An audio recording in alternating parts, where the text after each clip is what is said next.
Thanks for tuning in to Operation Revenge. Make sure to like the video and subscribe to the channel. Now let's begin the story. I stood behind the curtain, heart thumping in my chest, hands shaking ever so slightly. I wasn't sure whether it was the weight of the moment or the heat of the spotlight creeping through the edges of the velvet drapes, but it felt like everything was riding on this. My name is Vanessa Lowell, 38 years old. I'm a former elite gymnastics coach turned injury recovery consultant, and today, I was watching one of my biggest triumphs unfold in front of an audience that would either applaud or critique, depending on how much they understood about the work I do. The National Sports Advancement Gala had always been a high-end event where the who's who of sports medicine specialists, sponsors, and board members came together to share research, celebrate victories, and bolster their legacies. They knew the best surgeons, the most celebrated physical therapists, and the brightest sports scientists. They didn't know people like me, recovery consultants who specialized in helping athletes rebuild after the cameras turned off. I'd never been the headliner. I wasn't the kind of person they celebrated. But tonight, that might change. Lily, my patient, the 8-year-old who had once been paralyzed from a severe spinal injury, was about to take her first steps in front of an audience that would be stunned by her progress. But they wouldn't understand how she got here. They wouldn't see the hours of work, the research, the sensory motor protocols, the tears, both mine and hers, behind her recovery. She stood in the middle of the stage now, her tiny feet planted firmly on the soft mat beneath her, her legs slightly wobbling. The doctors, the surgeons, the specialists, they didn't know her story, not really. They didn't know that I had worked with her for months, painstakingly crafting a recovery plan using tactile sequencing, muscle memory stimulation, and other cutting-edge methods I developed in my own quiet corner of the medical world. And there she was, steadying herself as the crowd held its breath, waiting for something magical to happen. Lily took a slow, cautious step forward. Then another. The sound of her feet hitting the mat echoed in my ears, louder than anything around us. The room went silent as she moved, one foot in front of the other. It wasn't supposed to be this way. This wasn't the plan. We weren't supposed to be here, at a prestigious gala in front of all these people. But here we were, and she was walking. Her little face lit up with determination, her hands shaking in excitement as she moved forward, her eyes flicking between the people in the audience and her therapist, the woman who had made this possible. Then, something even more unexpected happened. The 8 former Olympic gymnasts, all in matching tracksuits, stood up from their seats. They hadn't been invited to celebrate Lily's recovery. They didn't know she even existed. But as they stood in unison and saluted toward the wings where I was standing in the shadows, it hit me. They knew me. They remembered the work I had done with them years ago. They knew exactly who I was. A soft, almost imperceptible smile crept across my face. I didn't want to be seen. I wasn't here for recognition. This moment, Lily's victory, was for her, not for me. Still, I couldn't help but feel a flicker of warmth in my chest. Across the room, I could see my father and brother, both towering figures in the world of orthopedic surgery, both brilliant minds who had built the legacy of sports medicine that my family was known for. But today they were silent. My father, his eyes fixed on the stage, finally realized who had trained Lily. His face froze, a momentary flicker of shock running through his usually unreadable features. He had never understood what I did. To him, I was always the alternative one, the glorified trainer, who hadn't followed in his surgical footsteps. He had dismissed my work for years, dismissed me, never acknowledging the results I was achieving. And now, in this moment, the truth was undeniable. Lily walked across the stage, taking each step with the quiet strength of someone who had been told her dreams were impossible and had proven them wrong.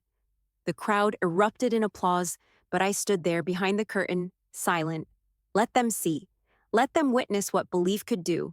And for the first time in my life, I felt a strange sense of peace. Not from the applause, not from the recognition, but from knowing that my work, my methods, had been validated by the most unlikely of witnesses. This wasn't just a breakthrough for Lily. It was my breakthrough too.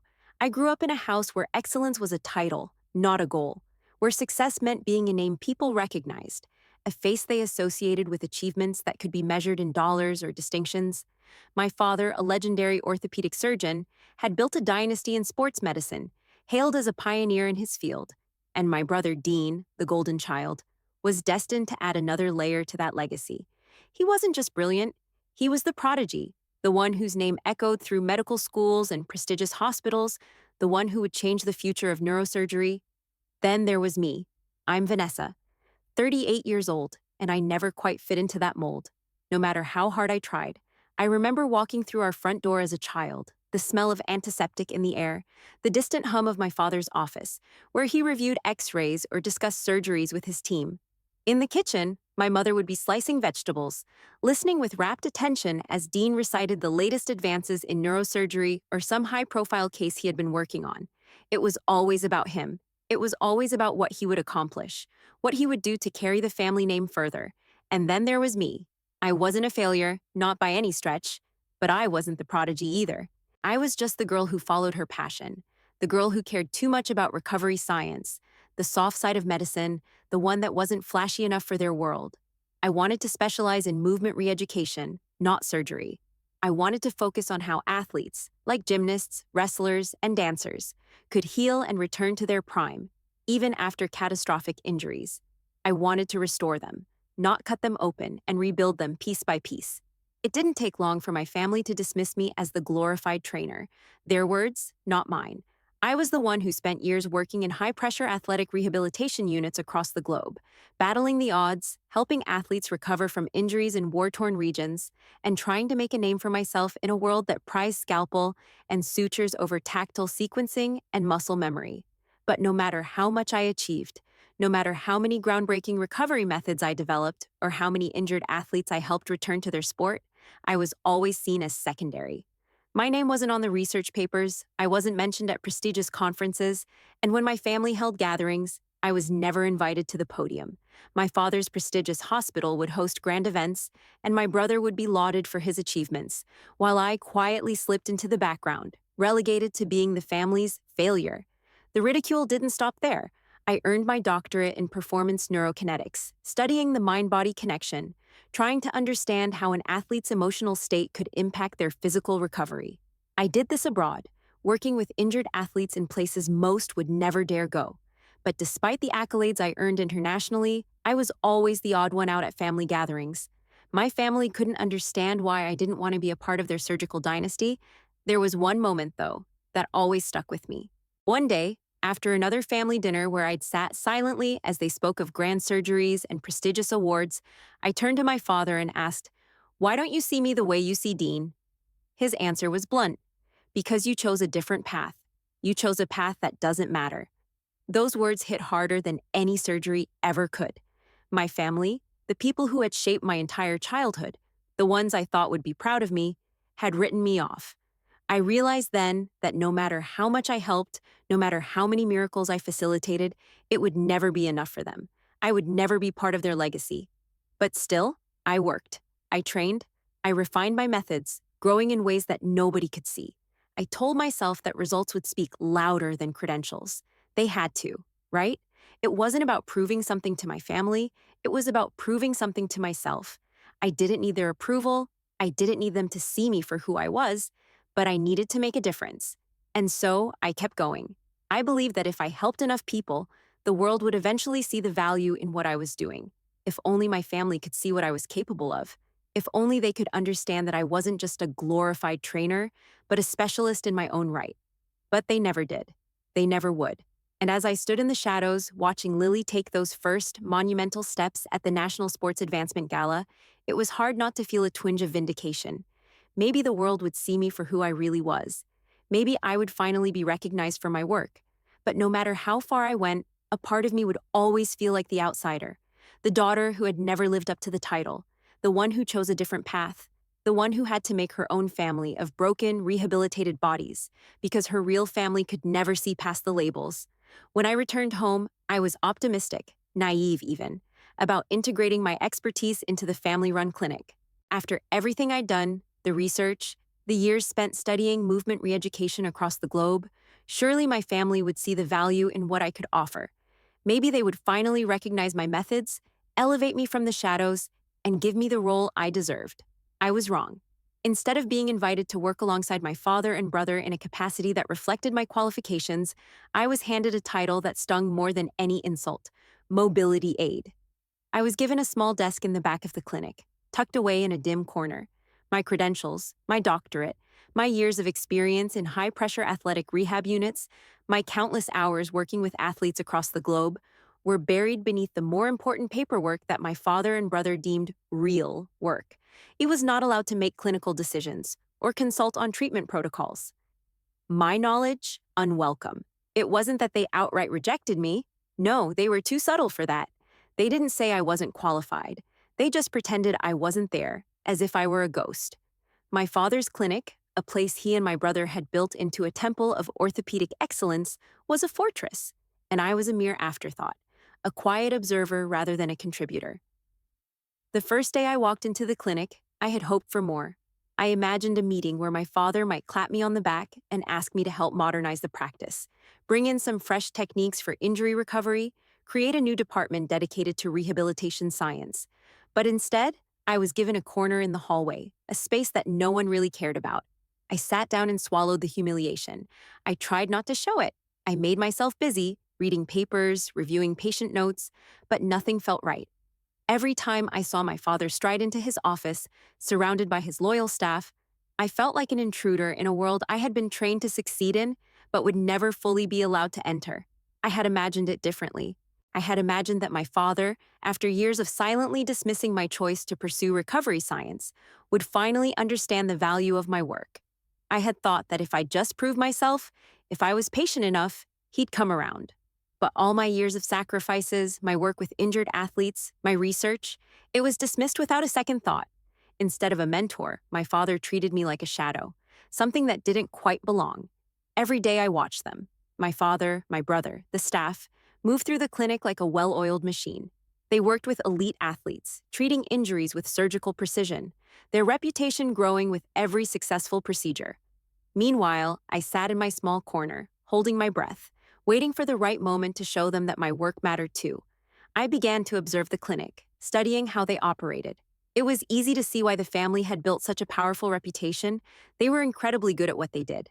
But I also began to notice the flaws, the places where outdated methods were still in play, where patients' needs were being met but not fully understood. I watched as athletes came in for post-surgical rehab, being guided through basic exercises that lacked the depth of a comprehensive recovery plan. It wasn't that the clinicians weren't talented, they were just limited by a system that focused only on the surface, the immediate injury, the quick fix. I saw opportunity in every corner of the clinic, but I wasn't allowed to implement any of my ideas. My father's influence, his iron grip on the clinic's operations, ensured that no one would ever give me the room I needed to prove my methods. I was relegated to a corner, to a title that meant nothing. But I couldn't walk away. Not yet. I resolved to wait. I wouldn't protest or make a scene. I would bide my time, quietly observing, quietly proving, until the day came when they couldn't ignore the results. Results would speak louder than titles. I just had to be patient. And so, I stayed. I waited, I studied, and I worked. The clinic might have been built on surgical precision, but I knew it was only a matter of time before recovery science, the work I had devoted my life to, became just as vital. I just needed the chance to show them. Lily was a quiet child, reserved in a way that didn't quite match her age. She had an intensity to her, a look in her eyes like she was trying to make sense of the world from a place far beyond her years. The accident had taken so much from her, and now her body refused to obey the commands her mind sent it. A severe spinal injury at the age of 5 had left her paralyzed from the waist down. Doctors had said she would never walk again, but I didn't believe in that. I had seen too many things, too many miracles in my time, to accept the limitations others placed on people. Her father, Marcus, was quiet too. Military trained, a former gymnast who had turned to coaching. He was a man who wore silence like armor. A widower who carried his grief with him, Marcus had that steel in his eyes, the kind that told you he had seen more than his share of tragedy and wasn't looking for more. Yet here he was, bringing his daughter to me, someone he didn't quite trust yet, but was willing to give a chance. Marcus didn't believe in miracles, not after what he had seen in the service. He believed in cold, hard facts, numbers, results. But I knew I could help. It wasn't going to be easy, and it certainly wasn't going to be fast. But if there was one thing I had learned in my years working in high-pressure rehabilitation, it was that nothing, no injury, no broken spirit, was beyond repair if the right steps were taken. The first session was almost clinical. Marcus sat at the edge of the room, watching as I led Lily through a set of simple, tactile exercises designed to stimulate muscle memory. I didn't promise her that she would walk again. I didn't even promise that she would feel anything at all. All I could offer were possibilities. The body remembered the fight, even if the mind didn't. Lily's small hands trembled as she followed my instructions. It wasn't physical progress, not yet, but she was engaging. Her eyes were more alert, focused on what I was asking her to do. She reached out, her arms moving slowly, carefully, like she was testing the waters. Marcus didn't speak. His eyes were fixed on her, but I could see that he was wrestling with something deeper.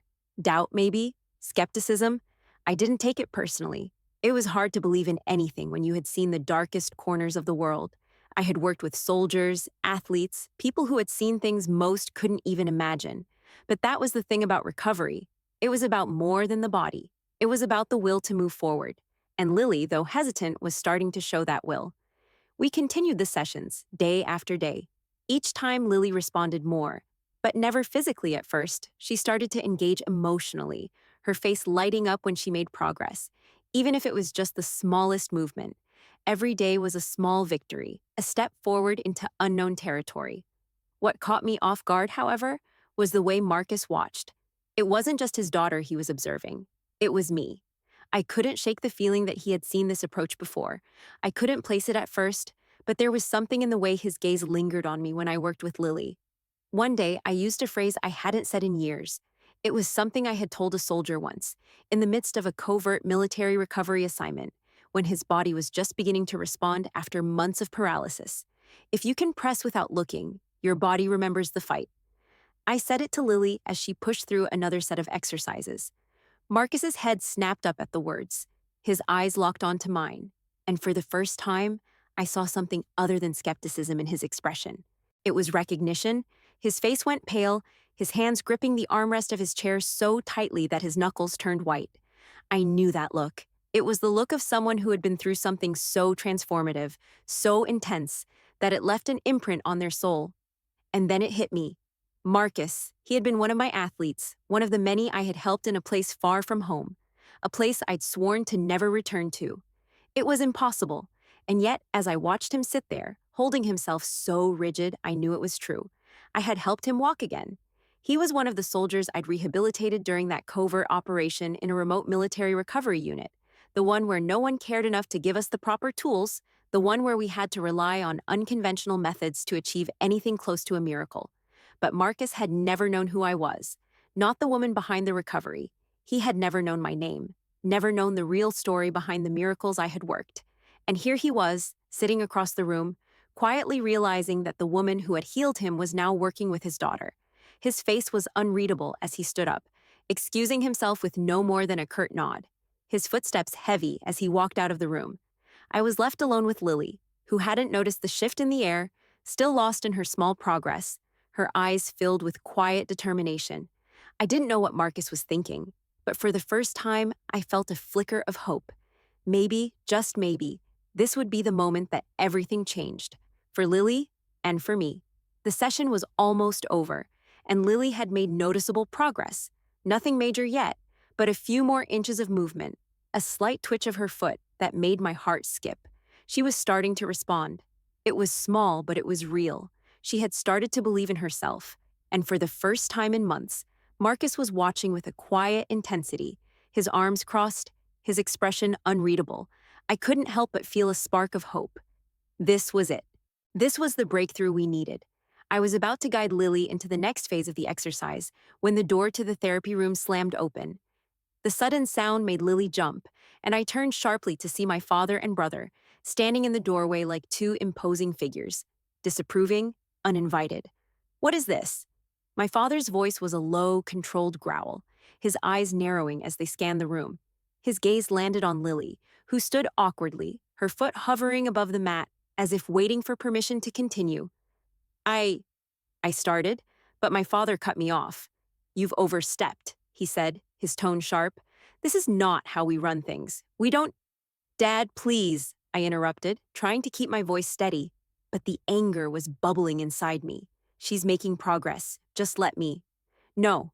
My brother Dean stepped forward, his voice cold and authoritative. You've been allowed to play at being a recovery expert for long enough. This is beyond your scope, Vanessa. You're not qualified to treat patients on your own. Lily looked at me, confusion crossing her face, and my heart ached for her. She had trusted me, and now, in front of her, they were questioning everything I had done for her. You're a liability, my father continued, his voice growing louder. You've never had the credentials to handle something like this. You've just been playing doctor in a world you don't belong in. It's time to stop. I stared at them both, their words cutting into me like a knife. I had spent years honing my skills, years proving my worth, and here they were, belittling me, dismissing everything I had worked for in front of my patient, in front of Lily and Marcus. Lily, standing a few feet away, took a hesitant step forward. She turned to her father, Marcus, her eyes wide with confusion, then back to my father and brother. If she's fake, Lily's small voice trembled, then why does it feel real? She looked up at me, a quiet but determined strength in her gaze. Why does it feel like I'm getting better? The room fell silent, and Marcus, who had been sitting in the corner, stood up slowly. His face, usually so stoic, was unreadable. But there was something flickering in his eyes, something that made my heart skip. You're right, Marcus said, his voice low but steady, and I could hear the weight of the years he'd carried in his tone. Progress is progress, and I've seen enough in my life to know when something's real. My father and brother froze. They hadn't expected Marcus to speak out, least of all in my defense. I don't know what's going on here, Marcus continued, his eyes flicking to me before he turned back to my father. But I do know this. If she's been the one getting Lily to walk, then who the hell are you to tell her she can't? Marcus, you don't know what you're saying, my brother said, trying to regain control of the situation. But Marcus held up a hand, silencing him. Don't tell me what I know, Marcus shot back, his voice growing firmer. I've seen enough in my life to know when someone's lying, when they're pushing an agenda, and when they're just trying to help. And he pointed at my father, his voice a mixture of respect and disdain. You've never understood what it takes to help someone, not the way she does. She's been helping Lily when all of you have done is talk about what can't be done. So you want to shut her down now? Fine, but you'll have to go through me first. My father didn't move. He stood there, his face flushed with anger, but there was something in his eyes now, something that hinted at uncertainty. And if I don't, my father asked, his voice cold, you'll have to explain to me why you're so hell-bent on dismissing something that's working.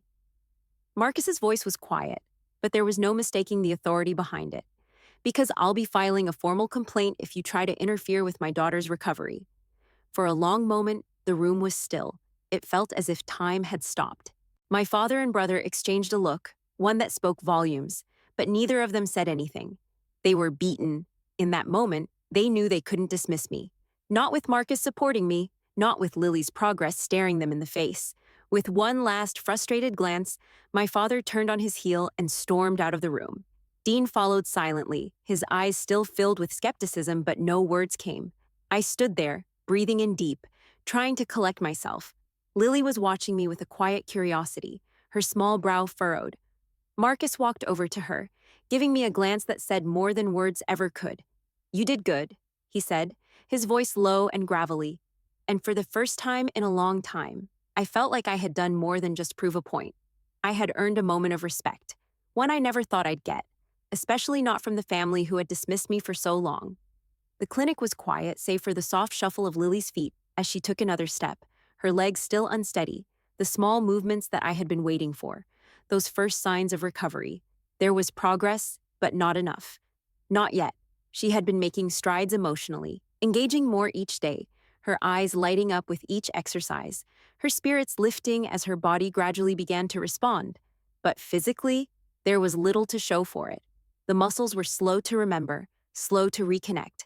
I had worked with so many athletes, all of them battling through injuries. Some were minor, others catastrophic, but every single one of them had something in common. The emotional struggle. No matter how small the injury, it was the mental blocks that were always the hardest to overcome. Lily was different. She was only 8 years old, and yet she was facing the kind of challenge most adults couldn't even imagine. Her recovery wasn't just about regaining her body. It was about getting her mind and soul to believe that it could be done. But the emotional victories, those little glimmers of hope, were starting to feel less like progress and more like my own futile attempts to keep hope alive. How much longer could I push her when I wasn't seeing the physical results I had promised her father? That afternoon, I found myself sitting alone in the clinic's small office, the same room where I had planned and plotted my methods for years, the walls filled with research papers, old patient records, and manuals, the notebooks filled with scribbled notes from every athlete I'd helped over the years. I pulled out one of the old, worn notebooks, a field guide from my time working in a covert military recovery unit. I hadn't looked at it in years. As I flipped through the pages, I found myself lost in memories of those early days, when nothing was guaranteed, and I had been forced to improvise on the fly. I came across a record of an athlete, his name buried in the margins, a faceless figure from the past. I remembered him well. The details of his injury had been severe, a spine-shattering accident that left him unable to move for weeks. He was one of the toughest men I'd ever worked with. His body had been broken, but his spirit had been stronger.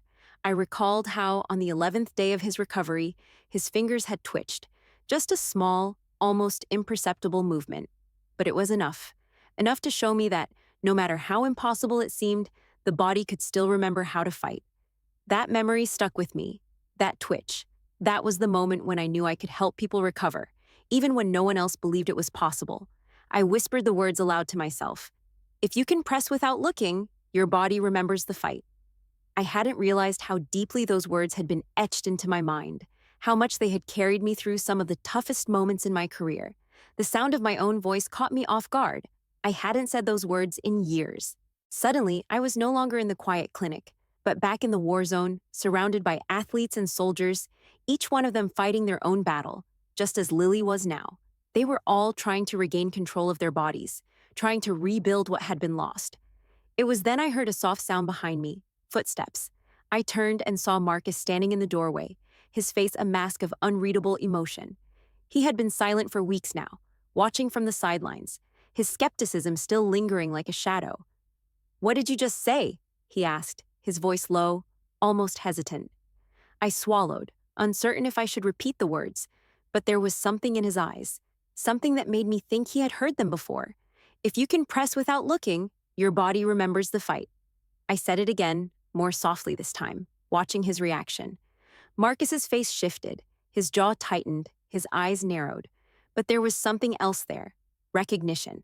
His lips parted slightly as though he were trying to process what he had just heard. "You said that to me," he whispered.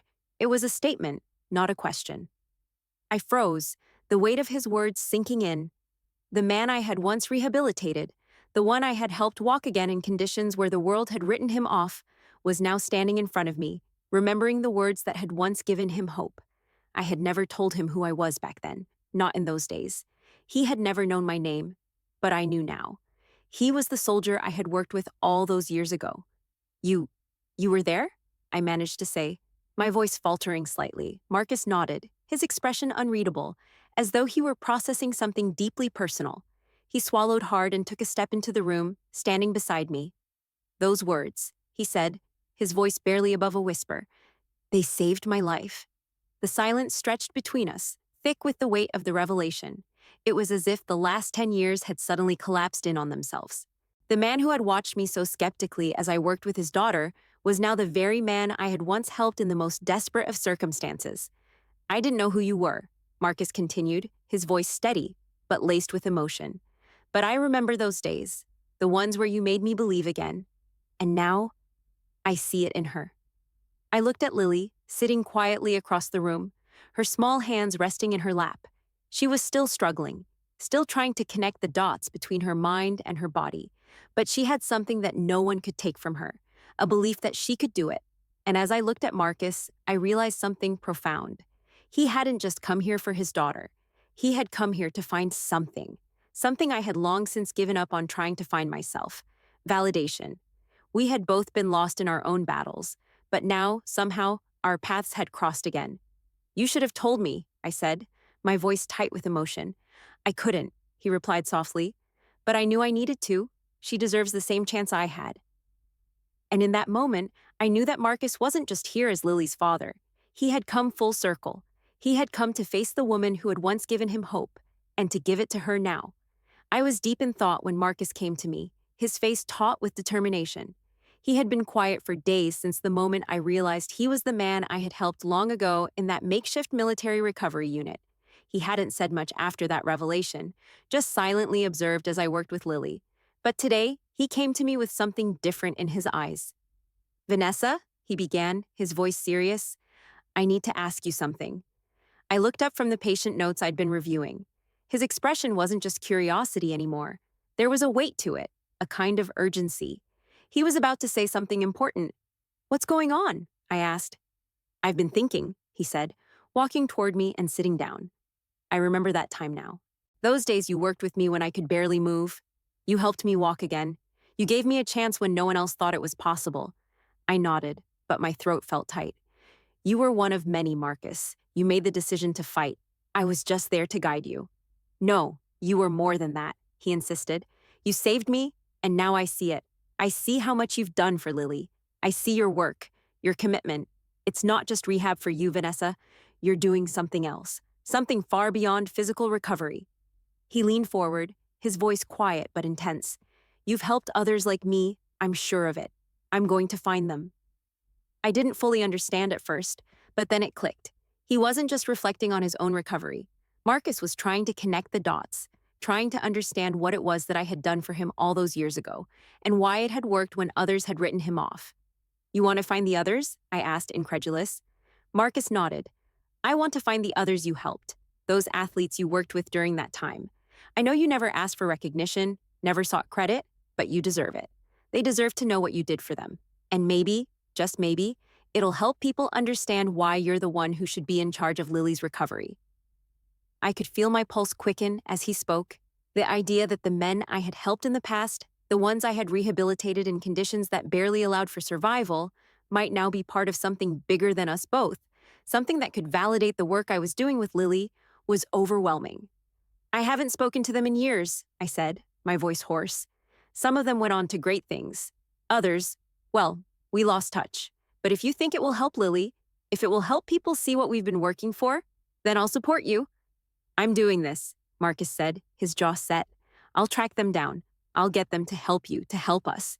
And so he did. Over the next few weeks, I watched as Marcus slowly pieced together the past. The 8 men he tracked down were scattered across the country, each of them with their own story, their own success or struggle. But when they heard from Marcus, when they remembered the woman who had given them the chance to walk again, they responded. Some of them were scattered, living their lives with no real idea that they were part of a larger, shared experience, a shared miracle that no one had ever acknowledged. One by one, they agreed to come. No one made any big promises. They weren't interested in the spotlight, but they all had one thing in common. They wanted to show their support for the woman who had given them their lives back. The day before the gala, Marcus came to me with a somber smile. He had arranged everything in secret, determined to let the moment speak for itself. "They're coming," he said quietly. "Tomorrow they'll be there, and we'll be ready." The gala. The next day, I stood at the back of the National Sports Advancement Gala, trying to steady my breath as I watched Lily on stage. The crowd was electric, the room alive with the kind of tension that only happens when something incredible is about to unfold. And then it did. Lily took another step, a third, slowly, cautiously, but with more certainty each time. She stood, unaided, and then, to the shock of everyone in the audience, she took a step forward and another. The room went still. The silence was thick, charged with disbelief. And then, something unexpected happened. 8 former Olympians, dressed in matching tracksuits, stood in unison. No one had expected this. No one had known they were coming. They rose from their seats and, without a word, turned toward the wings where I stood, hidden behind the curtain. They raised their arms in a silent salute to me. I held my breath, refusing to move. I wasn't ready to step into the light, not yet. This was Lily's moment. But as I looked out at the crowd, I saw something shift. My father and brother, who had always watched me from a distance, stood frozen, staring at the athletes who had just saluted me. My father's face, usually so composed, twisted in shock. He understood, finally. He understood who had been behind Lily's recovery. He understood the impact I had made. In that moment, the room seemed to breathe as one, a collective realization that something extraordinary had happened. But it wasn't about my methods or my credentials. It was about Lily. It was about what she had accomplished with nothing but belief and the willingness to keep moving forward. The 8 men, each of them once broken and rebuilt by the same hands, stood silently before the stage. One of them, an older, grizzled veteran, finally spoke aloud, his voice cutting through the stillness. "She's the reason we're standing." And with those words, the curtain was lifted. My family, the board members, the entire room understood who I was. They understood the work that had always been done in the shadows. The room was electric, filled with an energy that hummed just beneath the surface, vibrating through the air. Every eye in the auditorium was fixed on Lily. She stood tall now, her small hands gripping the walker in front of her as she slowly but steadily placed one foot in front of the other. The audience held its collective breath, waiting for the moment when she would falter, waiting for the moment when her body would betray her. But that moment never came. Lily moved with more certainty than I had ever expected, her legs shaky but determined, her feet meeting the floor with steady, deliberate steps. There were no words, no applause yet, just the raw silence of disbelief. And then, as if on cue, something remarkable happened. The 8 Olympians, dressed in matching tracksuits, rose from their seats in a synchronized motion. They had come to this gala as spectators, just like everyone else. But now, they moved as a unified front. Without a word, they turned toward the wings of the stage, the direction where I stood hidden behind the curtain. They saluted. 8 Olympic athletes, each one a titan in their sport, stood in silent tribute. It wasn't for the cameras, it wasn't for the crowd, it wasn't even for Lily. It was for me. The athletes I had helped in the past, the ones who had crossed paths with me years ago during their own recovery journeys, were acknowledging me for what I had done, what I had always done in silence. They had never asked for anything, but they had given me everything by showing up in this moment. The room gasped in unison. I could feel the weight of my father's gaze across the room. For the first time in my life, I saw his stillness not as indifference, but as shock. The men he had revered, the specialists he had admired, were now recognizing something he had always dismissed: me. The crowd was stunned. The faces of sports medicine specialists, board members, and sponsors were frozen, unsure of how to react. The applause that followed felt distant, like it was happening to someone else, far away in a world I had never belonged to. I stayed behind the curtain, silent. I didn't step forward. I didn't bow. I didn't need to. The moment spoke for itself. As the applause slowly began to fade, I watched Lily take another step forward, this time without the walker. She stood unaided, her legs wobbling as she pushed herself forward, her hands reaching out for balance but never falling. And that was when the veteran spoke, the same veteran whose voice had broken through the silence earlier. He stepped forward, standing tall and solid in the spotlight, his eyes never leaving mine. "She's the reason we're standing," he said, his voice carrying through the microphone, and the room fell into a stunned silence. "Vanessa Lowell, she's the reason we're all here." The 8 athletes, who had been seated moments before, now stood together, a quiet show of unity. Each of them had fought their own battles, some physical, others emotional. But all of them knew, deep in their bones, that it was me who had given them back what they had thought lost forever. I didn't speak. I didn't need to. The recognition, the validation that had been denied to me for so long, was now laid bare for all to see. The athlete's salute wasn't just a gesture. It was the culmination of a decade's worth of work, of quiet struggle, of never asking for anything in return. My father stood frozen, his hands at his sides, eyes wide. He had spent his life building a legacy in surgery, in precision, in saving lives. But in that moment, he understood that healing went beyond the scalpel. It was more than what could be fixed in an operating room. The true miracle wasn't in the surgery, it was in the recovery. I could see it in his eyes, the slow dawning of realization, the truth he had denied for so long. I didn't wait for his approval. I didn't need it. For the first time in my life, I had proven that what I did mattered. Lily's small smile was the only thing that mattered now. She stood in front of the crowd, not as a broken child, but as a walking miracle. Her journey, my journey, had brought us to this point. I hadn't given up on her, and she hadn't given up on herself. The moment wasn't just mine. It was Lily's. It was Marcus's. It was the athletes who had stood beside me. And now, it was the world's to witness. I didn't need to speak. I simply watched and let the moment unfold. The day after the gala, my phone buzzed incessantly. The video of Lily's walking debut was everywhere. Social media platforms were flooded with the hashtag #WalkBecauseSheBelieved, and the messages flooded in comments, emails, letters from parents, athletes, and clinics all over the world, asking to learn the method that had helped Lily walk again. I was overwhelmed, but in a good way. It felt like the world had finally noticed the work I had spent years quietly refining in the shadows. And yet, as the praise poured in, I felt something stir inside me, a familiar bitterness. It was a reminder of the decades I had spent being ignored by my family, dismissed as a glorified trainer by those who didn't understand the work behind recovery science. But I wasn't focused on them now. Not anymore. I spent the next few days answering emails, scheduling calls with athletes and recovery centers who wanted to incorporate my methods. At times, the influx of attention felt suffocating, but it was also exhilarating. For once, people were paying attention to something I had worked for my whole life. This was the platform I had always deserved, the recognition I had always been denied. But then came the phone call. It was from the board of the sports academy. My father's voice was stiff on the other end of the line, like he couldn't quite make himself speak the words he was about to say. "Vanessa," he started, "you've caused quite a stir with your actions. We need to discuss your involvement at the academy. Your methods were not approved by the board, and it's become clear that you've overstepped." The familiar anger rose in my chest, but I forced myself to stay calm. "So, what's the issue now?" I asked, my voice steady. "You've violated protocol," he replied. "You've bypassed established procedures. You're a liability, and we cannot afford to have you continue in your current role." I took a deep breath, steadying myself against the wave of frustration that threatened to consume me. "And what exactly are you suggesting?" I asked, the words sharp now. "There will be repercussions," he said coldly. "The academy can't support this kind of deviation from protocol." I almost laughed.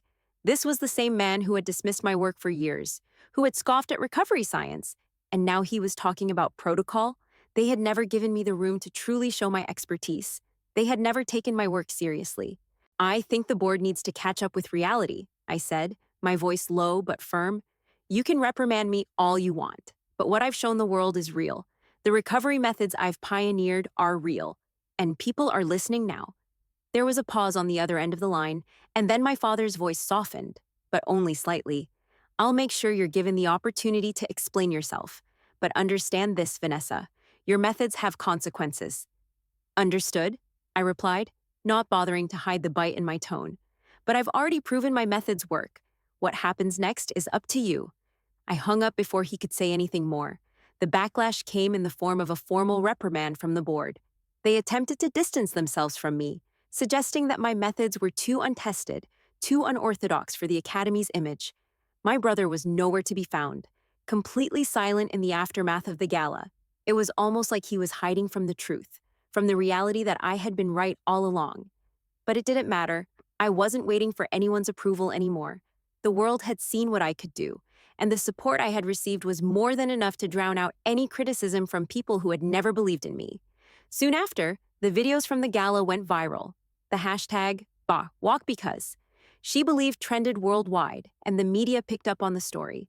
Lily's recovery became a symbol of hope, a testament to the power of belief and dedication. And for the first time in my career, I wasn't just a footnote in someone else's research, I was the story. My father, ever the traditionalist, offered me a cold, quiet acknowledgement during a family dinner. He didn't apologize, of course, but there was a flicker of something in his eyes when he looked at me. Maybe it was pride, maybe it was regret, but it didn't matter. I wasn't waiting for his validation anymore. I didn't retaliate. I didn't need to. Instead, I focused on the bigger picture, on the families reaching out, on the athletes and clinics asking for guidance. My methods were finally being seen for what they were: innovative, effective, and life-changing. And in that moment, as I watched the outpouring of support from around the world, I knew something had shifted, not just in the world, but within myself. I had spent my life proving I was worthy of recognition. But now, it wasn't about proving anything to anyone. It was about sharing the work I had dedicated my life to and finally having the platform to make a difference. It was a quiet day, the kind that didn't demand anything of you but offered everything in return. The outdoor path of the recovery wing, the place where Lily had taken her first steps, was where Marcus and I stood, surrounded by those who had helped us build something that would never be recognized by plaques or media outlets, but would instead be marked by the quiet footsteps of children who believed they could.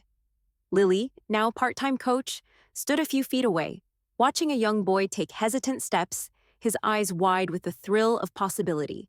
His hands shook as they reached out for balance, but there was a fire in his eyes, the same fire I had seen in Lily when she had first started her recovery. "Is it normal for them to be so shaky at first?" Marcus asked softly, standing beside me. His voice was low, still carrying a trace of that quiet strength that had first drawn me to him. I smiled, looking down at the child who had just taken his first wobbly step. "It's normal. It's the beginning. They all start with uncertainty, but every step brings them closer to their goal." Marcus watched the boy, a slight frown on his face. "I'm glad we're doing this. This place, it's more than just about walking again, isn't it?" I nodded, my heart swelling with something I couldn't put into words. It's about believing again. It's about making them see that they're more than their injuries, more than what they've lost. It's about showing them that even when things seem impossible, there's always a way forward. He reached out, placing a hand on my shoulder. "I think we've built something special here. This place, the lane, it's not just for them. It's for all of us, Vanessa. For the people who've been forgotten, the ones who didn't fit into the system, the ones like you." My breath caught in my throat as I looked at him. He was right. This wasn't just a clinic. It was more than a place for recovery. It was a space where healing didn't just happen to the body, it happened to the spirit. It was a place where the unseen were finally given a voice, where people were recognized not by the titles or the credentials they carried, but by the footsteps they left behind. The room we had built together was simple. No grand plaques, no press, no advertisements. Instead, the rooms had subtle names, things like step, balance, whisper. Each one represented a piece of the journey that had brought us here. I watched one of Lily's students take another shaky step, his smile growing wider with each movement. And in that moment, I felt something shift inside me. I knew I had found my place. For the first time in my life, I wasn't striving to prove anything to anyone. I was simply, finally, home. Marcus turned to me, his eyes full of quiet pride. "You've made all of this possible, not just for Lily, but for everyone who comes through those doors." I shook my head, my voice soft. "We've made it possible. It's not just me." He smiled, but his eyes were filled with something deeper, something unspoken between us. "You're the one who made them believe, Vanessa. You're the reason this place exists." For a moment, we both stood there, watching as the children, our children now, took their first steps on the path that we had built for them. And I realized something. This was the work that truly mattered. Not the recognition, not the accolades, but the quiet, unseen miracles that happened when people were given the chance to believe in themselves again.